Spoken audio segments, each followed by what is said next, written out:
Previous class, we start to revise about the romanticism or the culture movement.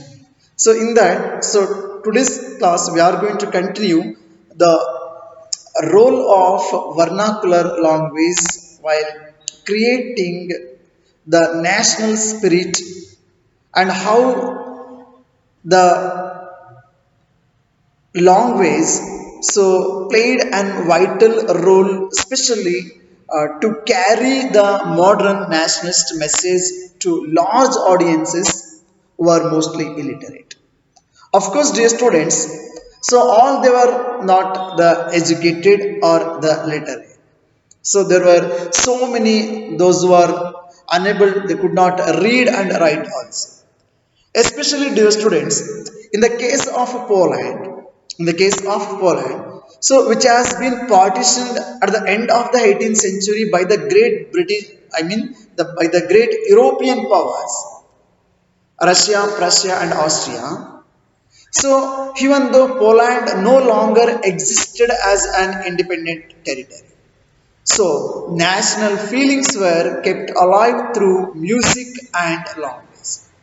So one of the person was called as Karol Kurpinski.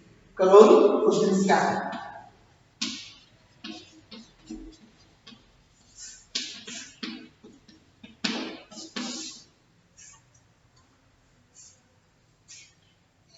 For example, so celebrated the national struggle through his operas and music, turning folk dances like the Polonaise and Mazurka. So Polonaise and Mazurka. So these two are actually the dance, the form of the poem. And here, these the two folk dances like the Polonaise and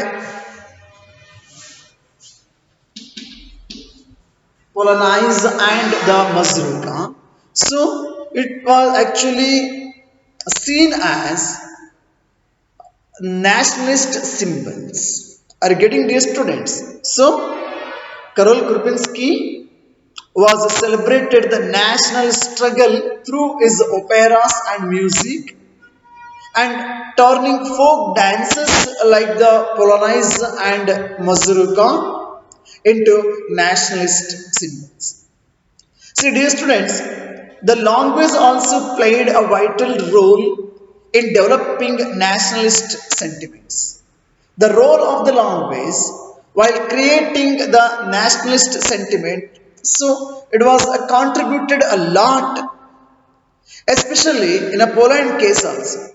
After Russian occupation, the police language was forced out of schools. Are you getting now? So when the Poland it was occupied by the Russia, the police language, that means the Poland official language, the Poland people local language, which was called as the police language. So it was forced out of schools. And also the Russian language was imposed everywhere instead of police language by forcefully the Russian government. So everywhere introduced in the place of police language, their language, the Russian language.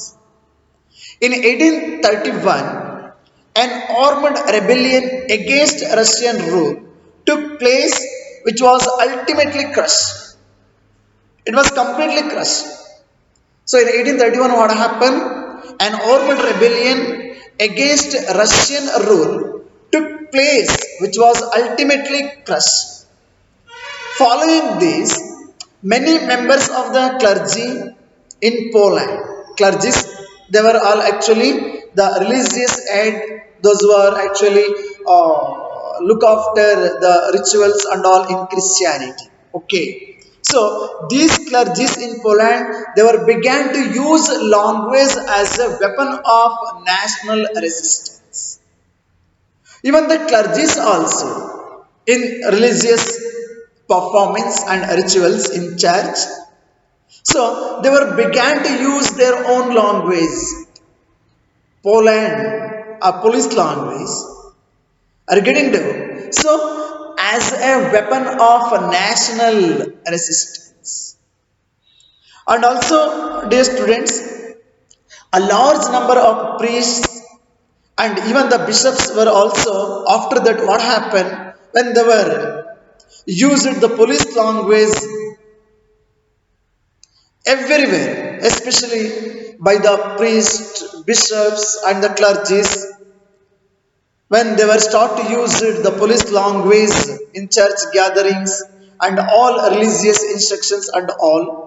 As a result, a large number of priests and bishops they were put in jail, and some of they were sent to Siberia by the Russian authorities as punishment for their refusal to preach in Russia. When the bishops, the priests, they were refused to preach in Russian language, so they were all sent to Siberia also as a punishment.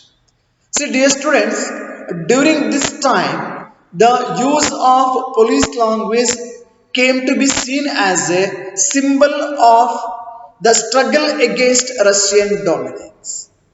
Are you getting now? See, the use of police language that came to be seen as a symbol of the struggle against Russian language. I hope, dear students, you may understood how the language it was used as a weapon. The language used as a weapon. So in Poland country, of course, dear students. So they were successfully used when the Russian authorities punished also, sent to Siberia also, those who are used their own police language.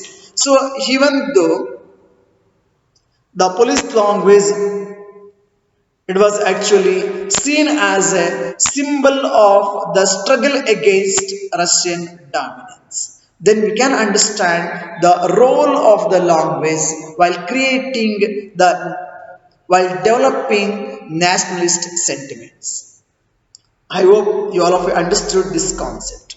So, under the cultural movement of the Romanticism, the folk dance, folk culture, Romanticism means that is nothing but so it was actually the cultural movement. Okay, now let us discuss about hunger, hardship, and popular review.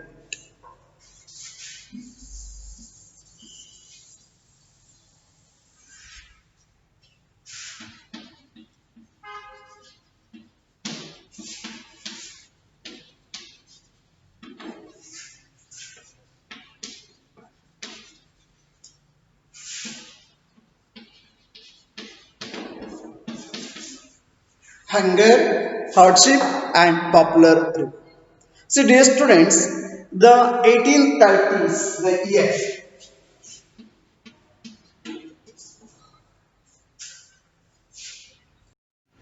the 1830s were years of great economic hardship in Europe. Are you getting dear students? ಈ ಒಂದು ವರ್ಷ ಏನಿದೆಯಲ್ಲ 1830s, so these were years of great economic hardship in European countries. See, the first half of the 19th century saw an enormous increase in population all over Europe. What happened? Why these years were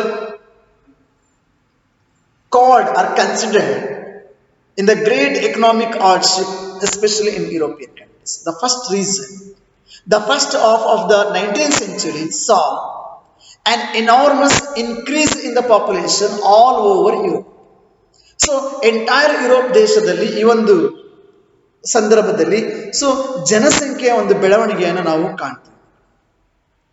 so ವಿಪರೀತ ಸಂಖ್ಯೆಯಲ್ಲಿ ಜನಸಂಖ್ಯೆ ಒಂದು ಹೆಚ್ಚಾಗುತ್ತೆ. In most countries there were more seekers of jobs than employment. So we all of you knows that If the population it is going to be increasing wherever in a different countries, what kinds of the problems the countries going to face? That we all of you knows that. The same dear students.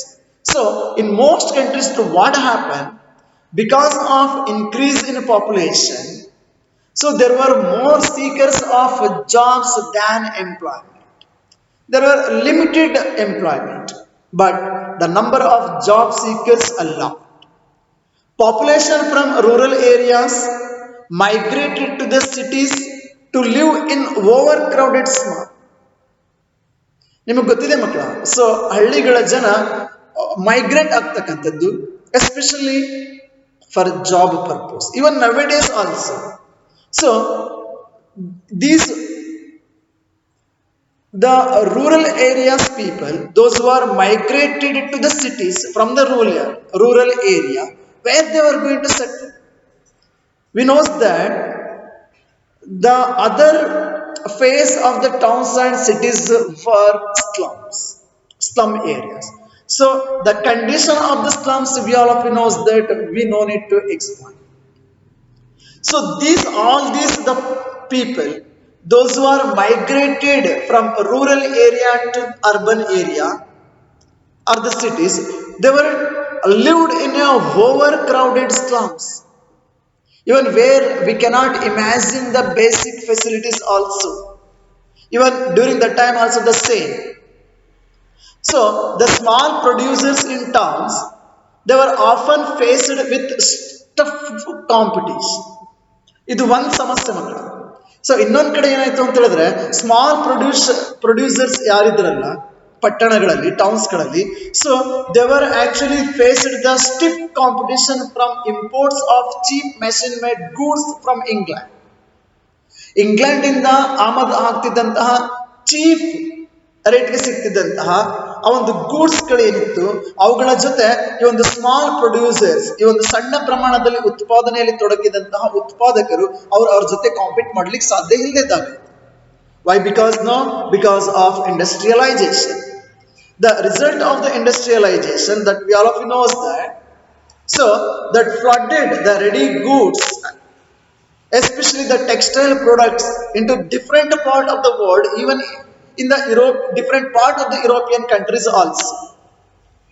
So these machine made goods which were imported from the England were very cheap compared to the whatever the small producers they were selling.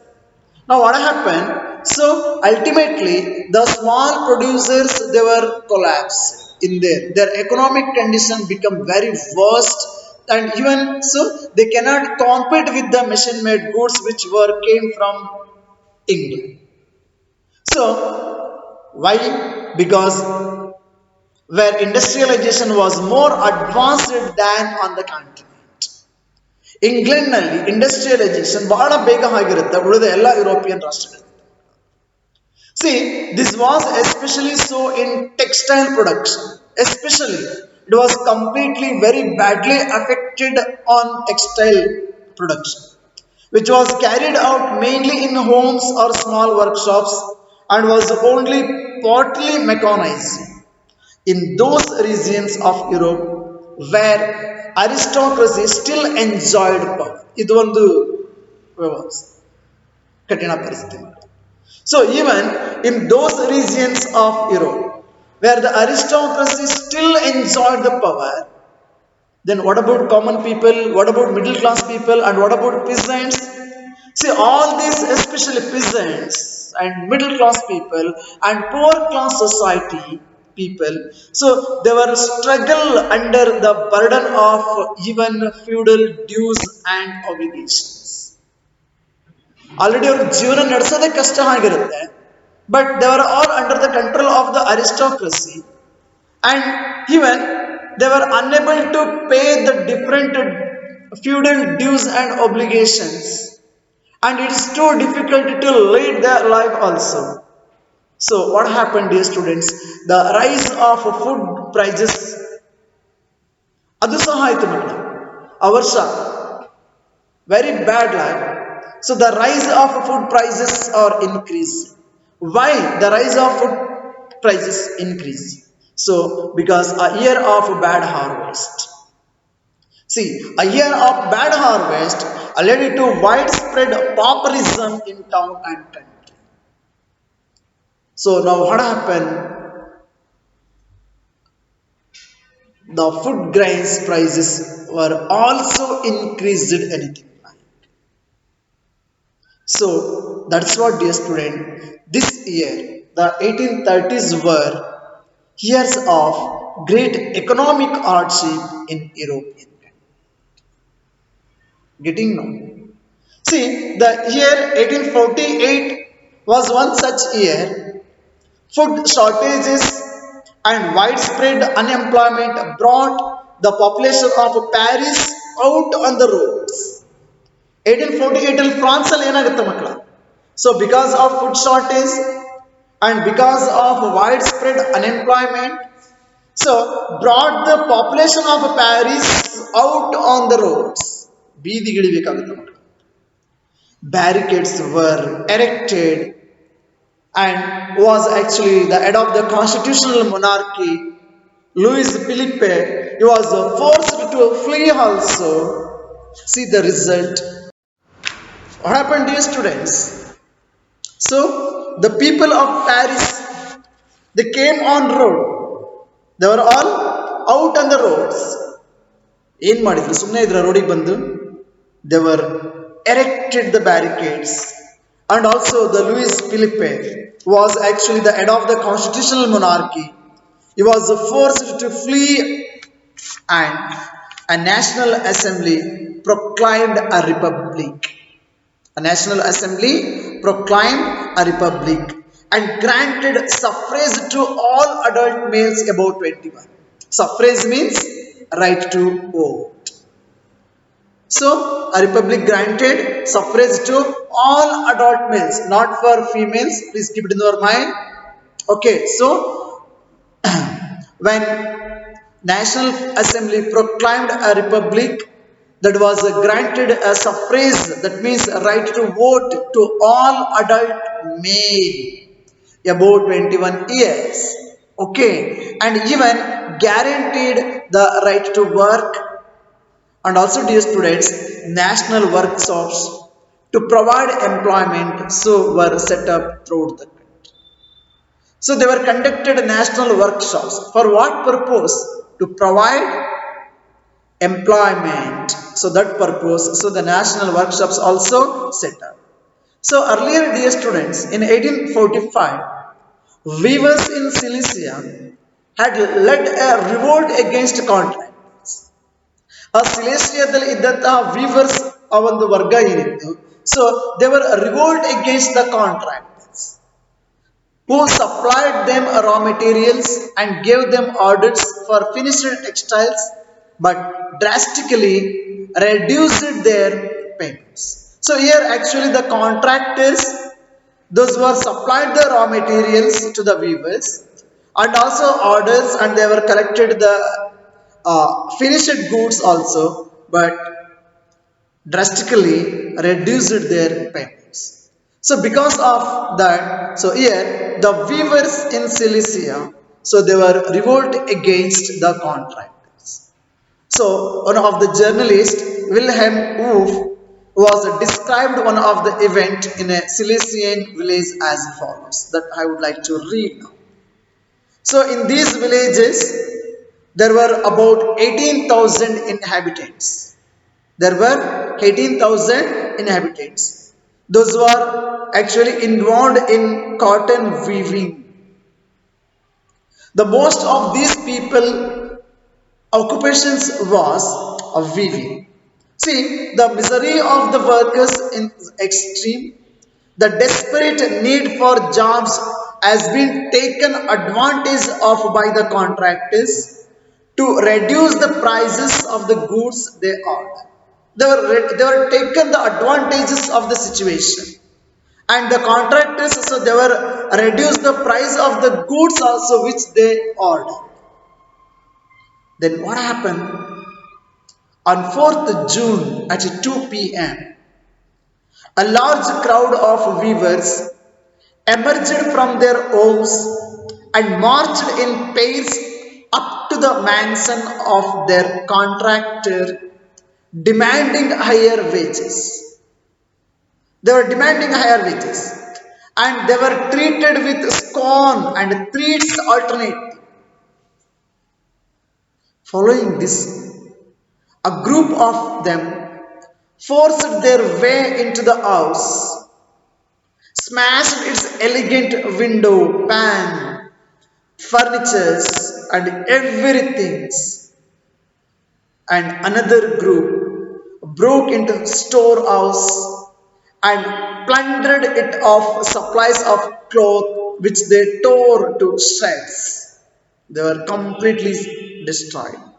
The contractor fled with his family to a neighboring villages, which however the condition you see that. So they were refused to shelter also, even the neighboring villages. Such a person, and he returned 24 hours later having requisitioned the army. In the exchange that followed, then what happened? 11 weavers were shot. So this incident, dear students, which was explained, described by one of the journalists, Wilhelm Wundt, was described the situation and events in a Silesian, especially the condition of weavers and how they were revolt against the contractors, and even the why they were revolt against the contractors also. The next class we are going to learn about the revolutions of the liberals. 1848, the revolutions of the liberals. So here we are going to concentrate on unification of Germany and unification of Italy. Thank you. Have a nice day.